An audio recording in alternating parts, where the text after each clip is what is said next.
ndi umukwe w'amabukwe nka umugabo w'umugore wanjye urekera niba gukomera make kubonye ikigo abanye ikigo bari mushimire. Hanyuma rero hari ibintu byinshi wize mu rukundo rwawe na Aline, ariko nikigiye gukubwira ucongereho. Uzazirikane ko incuro ya mbere umugabo azamuye ukuboko agiye gukubita umugore ariyo incuro ya nyuma aba yiswe umugabo. Uzakizirikane. Aline wize byinshi, wongereho nikigiye gukubwira. Umugabo n'umutware akaba n'umutwe w'urugo. Iyo umugore ataye umugabo abataye umutwe, ntuzate umugabo.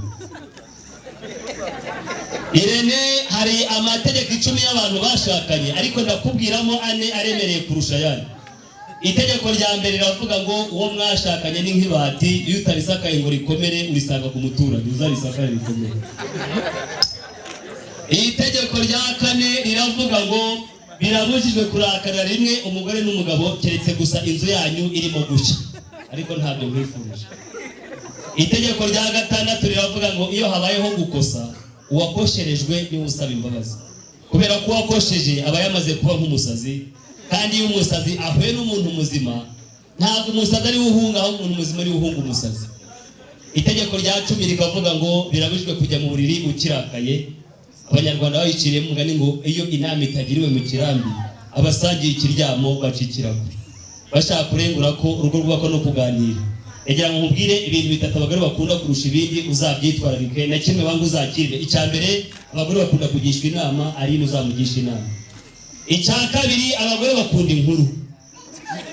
Niba nta mpano yo kuba inkuru wagiraga uhereye none uyihingemo, nugera ahantu hari inkuru ishushe uhagarure itare neza witonze.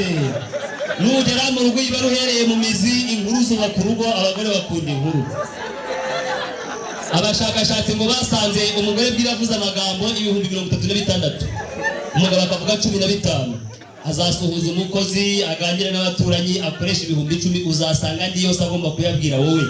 Niyo watahe unaniwe kajana, umugabo wese asigarira impano yo kwikiriza ngo umugore bakomeza kuvuga bukamukera hakivuga. Abagore bakunda inkuru.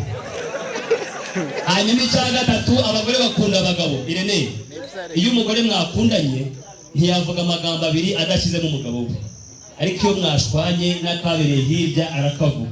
Ntuzashwane n'umugore. Umugore gira ahantu imodoka yarenze umuhanda, imashini izanana tuwahageze umugabo wanjye akabereka nkaho uri kureka idawuni. Abagore bakunda abagabo. Hanyuma icyo abagore banga ni kimwe, banga guharikwa. Ntuzaharika riye. Aline dukunda bitatu. Cya mbere dukunda icyubahiro. Umugabo najya ataha ujye umwicaza mu ntebe yiguriye, uzana amazi ashusha akandagire, mukuremo inkweto akandagiremo. Icyo gihe umugabo aranezererwa agakuramo ikofi atinjyanira mu cyumba ugakuramo ushaka. Dukunda icyubahiro. Icya kabiri, abagabo dukunda gufungura. Uzamenye inda y'umugabo atazamena akajya kurya iwabo kandi wahiye amaso uteka. Icya gatatu, abagabo dukunda uburiri nawe uri mukuru aho uzahitwa rero. Icyo abagabo twanga ni kimwe rero, twanga umuntu uduteza rubanda. Ntuzagendana umugabo.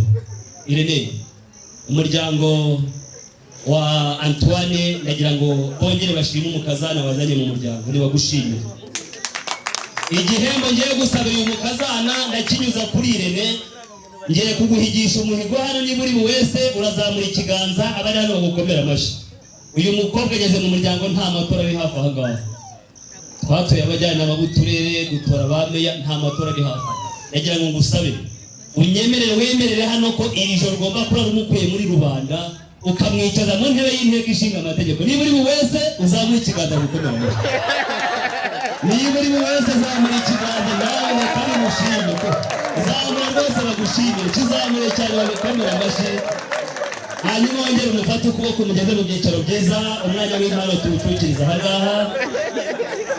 Mubyeyi